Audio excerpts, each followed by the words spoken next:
بلوچستان حق 2 مارچ پر حکومت اور جماعت اسلامی کے درمیان مذاکرات کامیاب ہو گئے۔ لانگ مارچ کے شرکا منصورہ سے لاہور پریس کلب جائیں گے، جبکہ جماعت اسلامی کے رہنماؤں پر مشتمل وفد اسلام آباد روانہ ہوگا۔ مریم اورنگزیب نے کہا کہ جماعت اسلامی نے ایک پرامن تعمیری اور مثبت کردار ادا کیا، مذاکرات نتیجہ خیز رہے اور آئندہ کلاه عمل طے پا گیا ہے۔ پنجاب حکومت بلوچ بھائیوں کی مکمل میزبانی کرے گی۔ امیر لیاقت بلوچ کا کہنا تھا کہ وزیر اعلیٰ پنجاب کی درخواست پر مارچ کی قیادت مذاکرات کے لیے وفاق کی کمیٹی تشکیل دے دی گئی ہے۔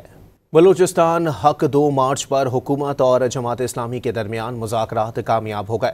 لانگ مارچ کے شرکا منصورہ سے لاہور پریس کلب جائیں گے، جبکہ جماعت اسلامی کے رہنماؤں پر مشتمل وفد اسلام آباد روانہ ہوگا۔ مریم اورنگزیب نے کہا کہ جماعت اسلامی نے ایک پرامن تعمیری اور مثبت کردار ادا کیا، مذاکرات نتیجہ خیز رہے اور آئندہ کلاه عمل طے پا گیا ہے۔ پنجاب حکومت بلوچ بھائیوں کی مکمل میزبانی کرے گی۔ امیر لیاقت بلوچ کا کہنا تھا کہ وزیر اعلیٰ پنجاب کی درخواست پر مارچ کی قیادت مذاکرات کے لیے وفاق کی کمیٹی تشکیل دے دی گئی ہے۔